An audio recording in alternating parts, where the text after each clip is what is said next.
বিতাড়িত আওয়ামী লীগ সাম্প্রদায়িক উস্কানিতে লিপ্ত, অভিযোগ ডক্টর ইউনূসের। সব ধর্মাবলম্বীরাই বাংলাদেশে ভালো আছেন জানালেন সংখ্যালঘু নেতারা। ভারতের উস্কানি ধরে ফেলেছে দেশের মানুষ, বললেন বিএনপি নেতারা। সংস্কারের পাশাপাশি নির্বাচনী প্রক্রিয়া শুরুর তাগিদ। শেখ হাসিনার বিদ্বেষমূলক বক্তব্য মিডিয়ায় প্রচারে নিষেধাজ্ঞা। সংবিধানের পঞ্চদশ সংশোধনী নিয়ে রিটের রায় 17 ডিসেম্বর। মামলা থাকলেই গ্রেফতার নয়, গণ আন্দোলন দমনে জড়িত পুলিশদের খোঁজা হচ্ছে, সংবাদ সম্মেলনে আইজিপি।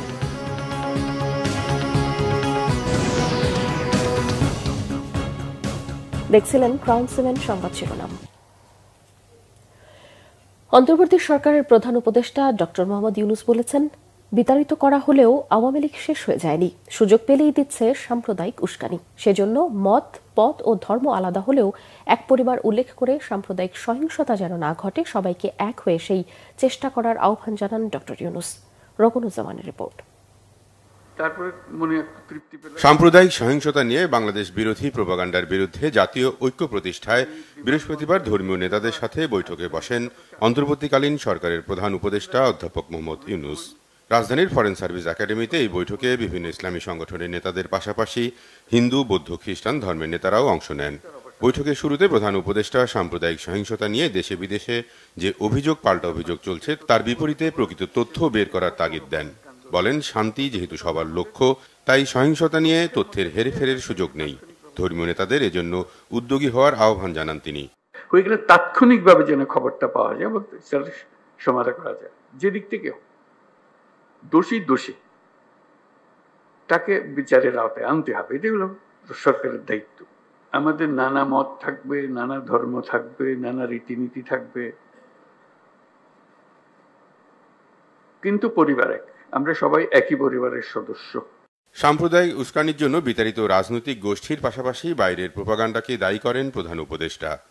একটা দলকে, একটা রাজনৈতিক গোষ্ঠীকে আমরা এখান থেকে বিতাড়িত করেছি, তারা কিন্তু তাতেই শেষ হয়ে যায়নি, সম্পূর্ণ সমাপ্ত মনে করে নাই। তারা দেশে এবং বিদেশে তারা অবস্থান করছে। তারা সুযোগ পেলেই একটা উস্কানিমূলক কিছু একটা করবে। কাজে সেটার থেকে আমরা কিভাবে এই উস্কানিটাকে চিহ্নিত করতে পারবো এবং উস্কানিতে সাড়া না দেওয়া, এইটার থেকে আমরা কিভাবে বাঁচবো, এইটাই আমাদের।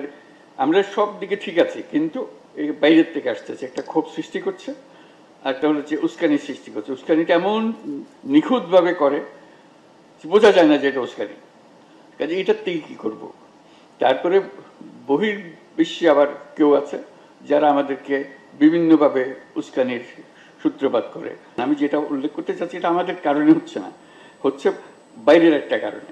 এই বাইরের কারণটাকে আমরা কিভাবে সম্বরণ করতে পারবো এবং সেটার পরবর্তীতে রাজনৈতিকভাবে বা রাষ্ট্রীয়ভাবে প্রতিকারও সম্ভব হবে।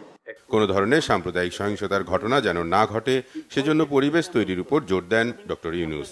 কোথাও কিছু ঘটলে দ্রুত প্রতিকারের উপর গুরুত্ব আরোপ করেন তিনি। আমরা এমন একটা বাংলাদেশ করব, এই ধরনের দুর্ঘটনা ঘটবেও না, এবং ঘটলেও এটা আমরা খুব শান্তিপূর্ণভাবে আমরা এটা সামাল দিতে পারবো। এই ধরনের একটা রাষ্ট্র আমরা যেন আমরা গঠন করতে পারি।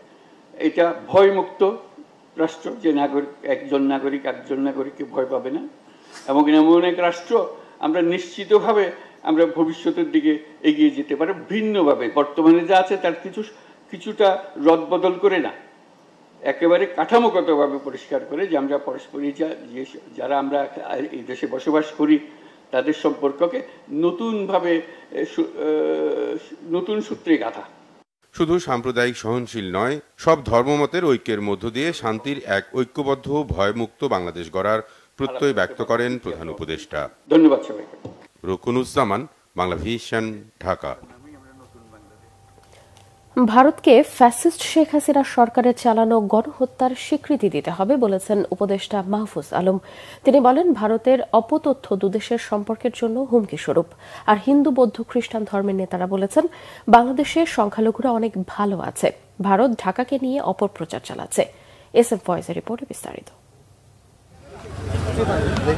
ভারতীয় গণমাধ্যমে বাংলাদেশ বিরোধী ব্যাপক প্রোপাগান্ডা সহ অপতত্ত্বের বিরুদ্ধে জাতীয় ঐক্য প্রতিষ্ঠায় বৃহস্পতিবার রাজধানীর ফরেন সার্ভিস একাডেমিতে প্রধান উপদেষ্টা ডক্টর মোহাম্মদ ইউনূসের সঙ্গে বৈঠক করেছেন হিন্দু, বৌদ্ধ, খ্রিস্টান ধর্মের নেতারা, ছিলেন আলেম ওলামারাও।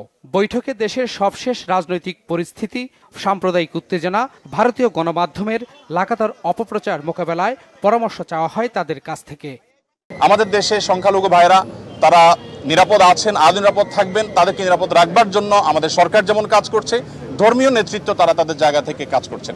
অন্যান্য ধর্মাবলম্বী যারা ছিল তারা সেখানে স্বীকার করেছেন তারা কোনো বৈষম্যের শিকার নয়, তাদের উপর কোনো প্রকার আক্রমণ হচ্ছে না, তারা কোনো প্রকারের ভয়ভীতিতেও নাই। বাংলাদেশে সংখ্যালঘু নির্যাতন হচ্ছে না, বাংলাদেশে সাম্প্রদায়িক সম্প্রীতি আছে, সাম্প্রদায়িক সম্প্রীতি নাই পাশের দেশে, সেখানে অনেক মসজিদকে শহীদ করা হয়েছে। প্রধান উপদেষ্টার সঙ্গে বৈঠকের পর গণমাধ্যমের মুখোমুখি হন হিন্দু, বৌদ্ধ, খ্রিস্টান ধর্মীয় নেতারা। জানান, বাংলাদেশে তারা অনেক ভালো আছেন। সারা পৃথিবীর মিডিয়া যেন জানতে পারে যে বাংলাদেশের মানুষ তারা সম্প্রীতির মানুষ, তারা মিলেমিশে থাকে, তারা একসাথে পথ চলে। আমরা বাংলাদেশে ভালো আছি, আমাদের কোনো সমস্যা নাই। আমরা বলেছি যেখানে যেখানে সমস্যা ছিল আমরা সেটা উল্লেখ করেছি, ওনাকে জানিয়েছি। আমি হিন্দু, এই মুসলিম, বৌদ্ধ, খ্রিস্টান সকলেই তো উপস্থিত হয়েছি। কারোর মধ্যে তো ফাটল নেই, কারোর মধ্যে বিভেদ নেই, সকলের লক্ষ্য কিন্তু এক জায়গায়। কিন্তু আমাদের মধ্যে ঢুকে একটা বিশৃঙ্খলা তৈরি করে বিদেশে সেটাকে যদি একটা খারাপ কিছু তৈরি করে তাদের স্বার্থ হাসিল করে, এটা আমরা চাই না। ঐক্যবদ্ধ হয়েছি, যে মিডিয়ায় অপপ্রচার চালাচ্ছে তাদের আমরা প্রতিরোধ করব। আমরা ঐক্যবদ্ধ আছি, এই সরকারকে আমরা সহযোগিতা করব। বিশ্বের মধ্যে জানুক যে বাংলাদেশ একটি সম্প্রতির দেশ। আমরা ঐক্যবদ্ধনে থাকতে চাই, আবহমানকালে যে সংস্কৃতি আমরা সেই রকম একটি রাষ্ট্র তৈরি করতে চাই। উপদেষ্টা মাহফুজ আলম বলেন, কোনো হঠকারিতাকে এই সরকার প্রশ্রয় দিবে না। ঐক্যবদ্ধ থাকলে অপপ্রচার চললেও দেশ এগিয়ে যাবে, দাবি প্রেস সচিব শফিকুল আলমের। শেখ হাসিনার নেতৃত্বে যে fascist government, Awami League government যে গণহত্যা চালিয়েছে, এটার স্বীকৃতি আগে ভারতকে দিতে হবে। এটা হচ্ছে প্রথম। ভারতের সাথে সম্পর্কের ক্ষেত্রে অবশ্যই তাদের যে মিডিয়ার যে ভূমিকা, এটা আমরা বারবার যখনই আমাদের কথা বলার সুযোগ হয়েছে আমরা তাদেরকে তুলেছি যে আপনারা মিডিয়ার এই ভূমিকাকে আপনারা এটা কার্টেইল করতে হবে। এটা আপনাদের দেখতে হবে যে এইভাবে এই কোঅর্ডিনেটেড ক্যাম্পেইন যেটা আপনারা চালাচ্ছেন, মিস ইনফরমেশন, এটা আসলে দুই দেশের বন্ধুত্বপূর্ণ সম্পর্কের জন্য হুমকি স্বরূপ। আমরা আশা করি তাদের সম্মতি হবে এবং বাংলাদেশের মিডিয়ার আসলে এখন দায়িত্ব এসে পড়েছে, দায়িত্ব কাঁধে আপনাদের সবার এবং আমাদের সবার, যে আমরা সত্যটাকে তুলে ধরব। ইউরোপিয়ান ইউনিয়ন হচ্ছে আমাদের বিগেস্ট এক্সপোর্ট ডেস্টিনেশন। তো তাদের সাথে আমরা বসছি, সবাইকে নিয়ে আমরা বসছি, সব আমাদের আর তাদের মধ্যে যে মিউচুয়াল ইন্টারেস্টের যে জায়গাগুলো, সেগুলো নিয়ে প্রত্যেকটা নিয়ে কথা হবে। কোথাও কেউ নিপীড়িত হলে তার বিরুদ্ধে সরকার গৃহীত ব্যবস্থার কথাও প্রচার করতে হবে। ঠেকায় পড়ে নয়, সহজাত ঐক্য বজায় রাখতে হবে বলেও জানান তারা। তাদের মধ্যে যে S M Faiz, Bangla vision, Dhaka. প্রধান উপদেষ্টা অধ্যাপক মোহাম্মদ ইউনূসের সঙ্গে সাক্ষাৎ করেছেন ভয়েস ফর গ্লোবাল বাংলাদেশিজের একটি প্রতিনিধি দল। বৃহস্পতিবার সন্ধ্যা 7:30টায় রাষ্ট্রীয় অতিথি ভবন যমুনায় 30 জনের প্রতিনিধি দল বৈঠকে অংশ নেয়। এর মধ্যে ছিলেন যুক্তরাষ্ট্র, যুক্তরাজ্য, দুবাই, কানাডা, অস্ট্রেলিয়া, মালয়েশিয়া ও গ্রিসের প্রতিনিধিরা। এ সময় তারা প্রধান উপদেষ্টাকে পূর্ণ সহযোগিতার আশ্বাস দেন। আলোচনা করেন প্রবাসীদের ন্যায্য অধিকার প্রতিষ্ঠায় বিভিন্ন দাবির বিষয়েও। লিখিতভাবে তাদের বক্তব্য ও দাবিগুলো প্রধান উপদেষ্টার কাছে দেয়া হয়। প্রতিনিধি দলকে আন্তরিক ধন্যবাদ জানান প্রধান উপদেষ্টা। যুক্তরাষ্ট্র, যুক্তরাজ্য সহ আন্তর্জাতিক পরিমণ্ডলে বাংলাদেশ সম্পর্কে সত্য তথ্য তুলে ধরতে প্রতিনিধি দলের প্রতি আহ্বান জানান ডক্টর ইউনূস।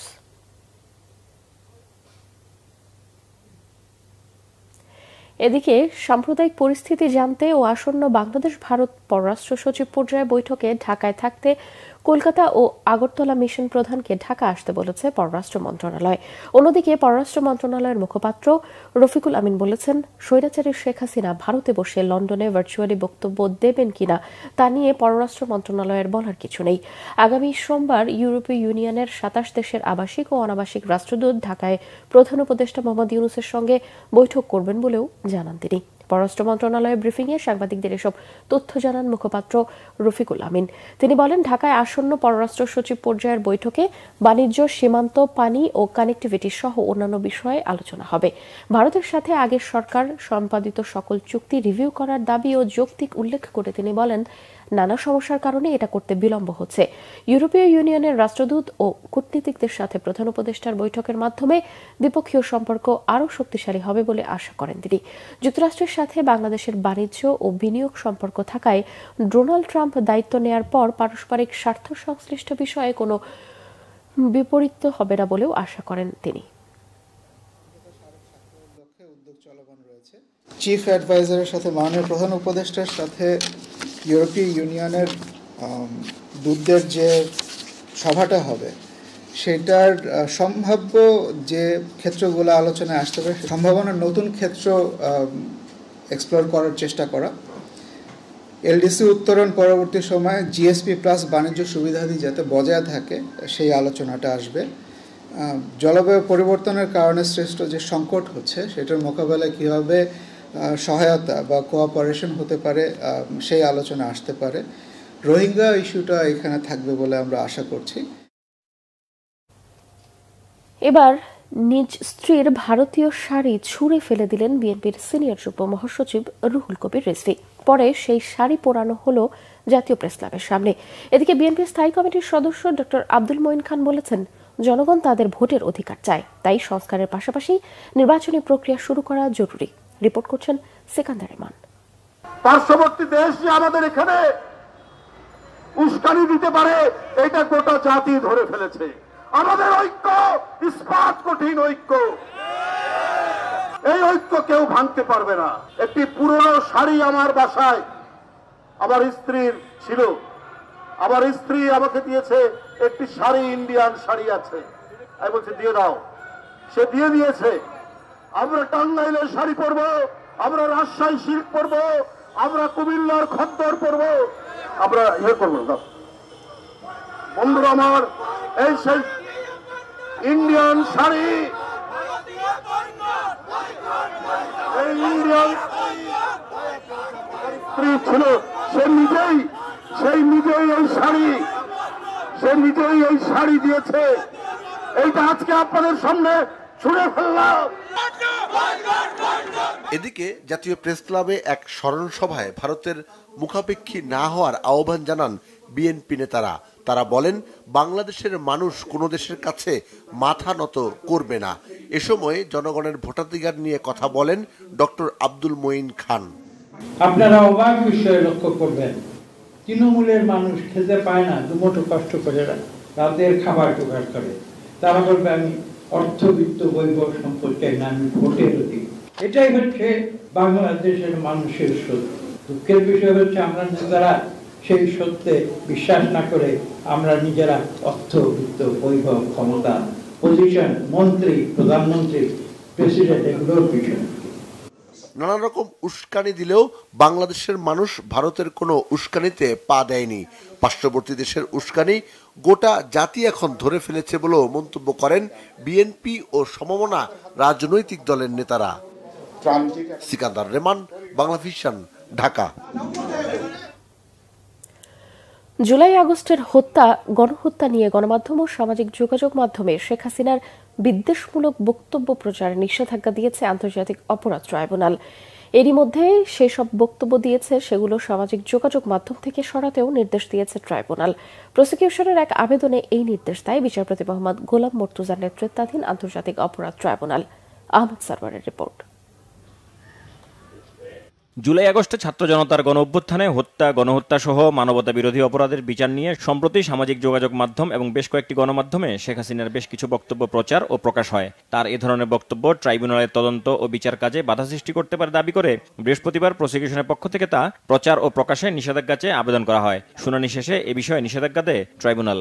কিছু সোশ্যাল মিডিয়া এবং প্রিন্ট এন্ড ইলেকট্রনিক মিডিয়াতে এই মামলার একজন আসামি শেখ হাসিনার কিছু বক্তব্য এবং ফোন আলাপ ফাঁস হয়েছে, যেখানে তিনি কিছু বক্তব্য দিয়েছেন, যেখানে আমরা দেখতে পাচ্ছি যে উনি বলছেন যে 227টি মামলা হয়েছে, অতএব 227 জনকে মার্ডার করার সার্টিফিকেট পেয়েছি, লাইসেন্স পেয়েছি।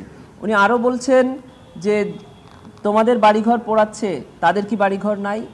এই শব্দগুলো দিয়ে এই মামলার ভিকটিম এবং উইটনেসদেরকে এক ধরনের থ্রেট দেওয়া হচ্ছে।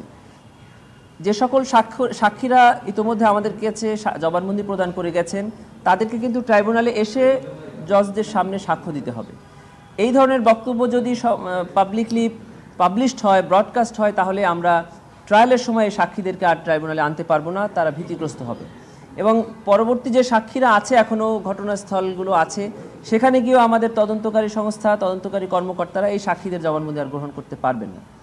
শুধু তাই নয়, হেট স্পিচ এমন একটি অপরাধ যেটি শুধু বাংলাদেশে নয়, সারা পৃথিবীর সকল আইনে সকল জায়গাতে হেট স্পিচ একটি ক্রিমিনাল অফেন্স।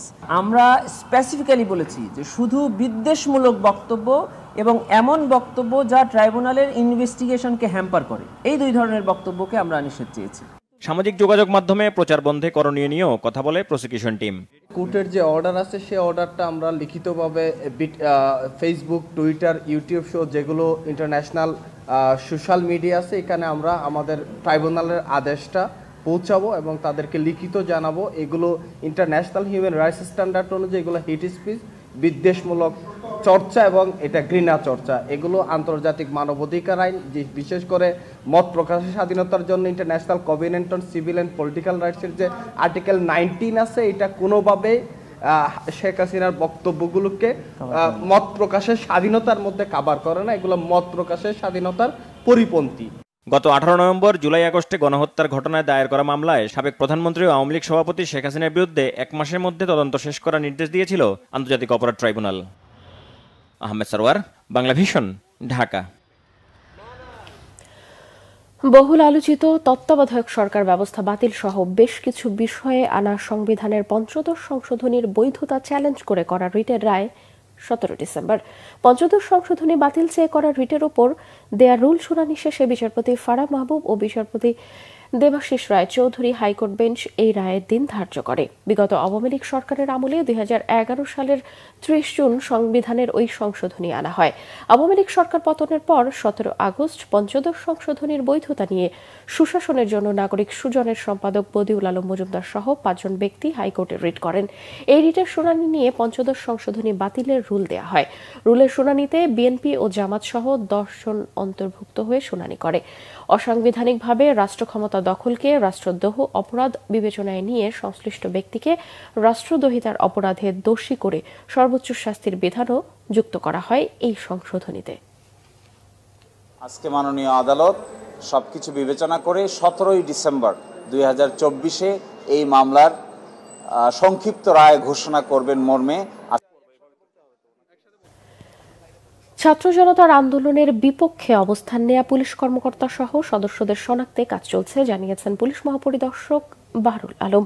তিনি বলেন, পুলিশকে আর রাজনৈতিক স্বার্থ হাসিলের উদ্দেশ্যে ব্যবহার করতে দেয়া হবে না। আইজিপি হিসেবে দায়িত্ব নেয়ার পর বৃহস্পতিবার পুলিশ সদর দফতরে প্রথম সংবাদ সম্মেলনে তিনি এসব কথা বলেন। বিস্তারিত জানাচ্ছেন জিয়া খান। আওয়ামী লীগের 15.5 বছরের শাসনামলে বেশ কিছু কর্মকাণ্ডে সমালোচিত বাংলাদেশ পুলিশ। 15 জুলাই থেকে 5 আগস্ট পুলিশের ভূমিকা কাঠগড়ায় দাঁড় করায় তাদের। এমন বাস্তবতায় পুলিশ মহাপরিদর্শক হিসেবে দায়িত্ব নেবার পর প্রথমবারের মতো সাংবাদিকদের মুখোমুখি হন বাহরুল আলম। স্বীকার করেন ছাত্র জনতার অভ্যুত্থানে কিছু পুলিশের নেতিবাচক ভূমিকার কথা। সেসব পুলিশের সংখ্যা কত? প্রশ্ন ছিল আইজিপির কাছে। কেউই দায় এড়াতে পারবেন না। মানে আপনারাই তো দেখেছেন, তারা কেউ কেউ তো সশরীরে থেকে পুলিশকে কমান্ড করেছেন। তাহলে কিভাবে আপনি বলবেন যে কোনো দায় নাই? অবশ্যই আছে, কিন্তু আমার কথা হচ্ছে যে আইনগত প্রক্রিয়ায় সাক্ষ্য প্রমাণ দিয়ে আমাকে একেবারে দেখাতে হবে যে অমুককে বলেছেন, অমুকে বলেছে, অথবা ওয়্যারলেসের এই রেকর্ডটা আছে। ওই সবগুলো জোগাড় করে আমি কোর্টকে দিলে কোর্ট তখনই বিশ্বাস করবে। এমনিতে যতই আমি বলি যে উনি করেছেন, বিশ্বাস করবে না। পুলিশকে জনবান্ধব হতে বেশ কিছু পদক্ষেপের কথা বলেন আইজিপি। বললেন, পুলিশ থাকবে রাজনৈতিক প্রভাব মুক্ত। আমরা যেন রাজনৈতিক কর্তৃপক্ষের তাদের রাজনৈতিক উদ্দেশ্য সাধনের জন্য ব্যবহৃত না হই, এটা আপনাদের মতো আমি সহ আমার পুরো পুলিশ বাহিনীর এই দাবি। সুষ্ঠু নির্বাচন করার সক্ষমতার কথাও বলেন আইজিপি। তিনটা কেয়ারটেকারের গভর্নমেন্টের আন্ডারে 3টা নির্বাচন হয়েছে, আপনারা তো দেখেছেন আমরা করতে পারি, সেই পলিসি তো আছে। কিছু রিটায়ার করে গেছে, আবার কিছু নতুন হয়েছে। এই ব্যাপারে আমি নিশ্চিত, আমি একবারে ব্ল্যাঙ্ক চেক দিতে পারি। আমরা we are very much capable to help holding a very neutral election. সম্প্রতি বাংলাদেশ ভ্রমণে বিদেশি কয়েকটি রাষ্ট্রের ট্রাভেল অ্যালার্ট বিষয়ে আইজিপি বলেন, হামলার কোনো আশঙ্কা না থাকলেও পুলিশ সতর্ক আছে। জিয়া খান, বাংলা ভিশন, ঢাকা। সরকারকে পদ্মা সেতু ও মেট্রো রেলের মতো দৃশ্যমান অবকাঠামো উন্নয়নের পাশাপাশি শিক্ষা, স্বাস্থ্য ও সামাজিক সুরক্ষায় জোর দেওয়ার পরামর্শ দিয়েছেন অর্থনীতিবিদ ডক্টর দেবপ্রিয় ভট্টাচার্য। বৃহস্পতিবার রাজধানীর একটি হোটেলে দেশের অর্থনীতির জন্য করণীয় বিষয়ক সেমিনারে এই পরামর্শ দেন তিনি। ডক্টর দেবপ্রিয় বলেন, পদ্মা সেতু নিয়ে কোনো প্রশ্ন নেই, প্রশ্ন হলো পদ্মা সেতুর অস্বাভাবিক অর্থ খরচ নিয়ে। সিপিডির এই ফেলো বলেন, জিডিপির প্রকৃত আকার ও মূল্যস্ফীতির সঠিক তথ্য প্রকাশ করতে হবে। পাশাপাশি কেন্দ্রীয় ব্যাংক, জাতীয় রাজস্ব বোর্ড ও বেসরকারি খাতকে রাজনীতিমুক্ত রাখার জোর দাবি জানান তিনি। বলেন, শেষ 3টি জাতীয় নির্বাচন বিশ্লেষণ করলেই দেশের গণতান্ত্রিক চিত্র সম্পর্কে পরিষ্কার ধারণা পাওয়া যাবে। গণতন্ত্র রক্ষায় অন্তর্বর্তী সরকারকে কার্যকর পদক্ষেপ নেওয়ারও তাগিদ দেন ডক্টর দেবপ্রিয়। আগামী দিনের উন্নয়ন দেশ ও জাতির ক্রান্তিকালে বিএনসিসির সদস্যরা বিশাল শক্তি হিসেবে আবির্ভূত হবে আশা সেনাবাহিনী প্রধান জেনারেল ওয়াকারুজ্জামানের।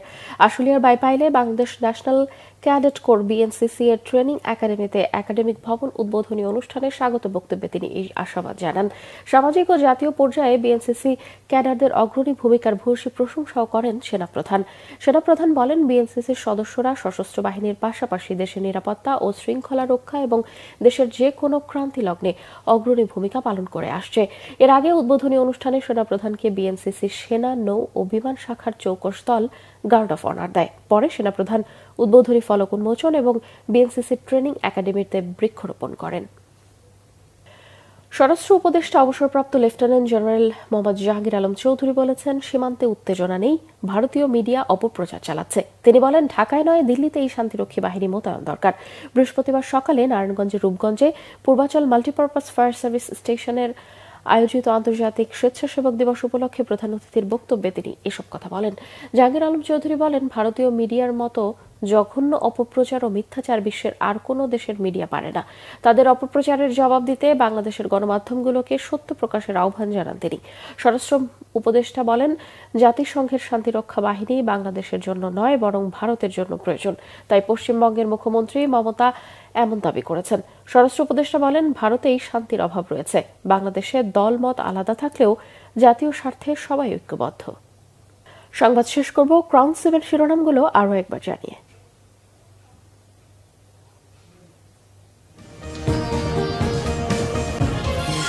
বিতাড়িত আওয়ামী লীগ সাম্প্রদায়িক উস্কানিতে লিপ্ত, অভিযোগ ডক্টর ইউনূসের। সব ধর্মাবলম্বীরাই বাংলাদেশে ভালো আছে জানালেন সংখ্যালঘু নেতারা। ভারতের উস্কানি ধরে ফেলেছে দেশের মানুষ, বললেন বিএনপি নেতারা। সংস্কারের পাশাপাশি নির্বাচনী প্রক্রিয়া শুরুর তাগিদ। শেখ হাসিনার বিদ্বেষমূলক বক্তব্য মিডিয়ায় প্রচারে নিষেধাজ্ঞা। সংবিধানের ৫ম সংশোধনী নিয়ে রিটের রায় ১৭ ডিসেম্বর। মামলা থাকলেই গ্রেফতার নয়, গণ আন্দোলন দমনে জড়িত পুলিশদের খোঁজা হচ্ছে, সংবাদ সম্মেলনে আইজিপি।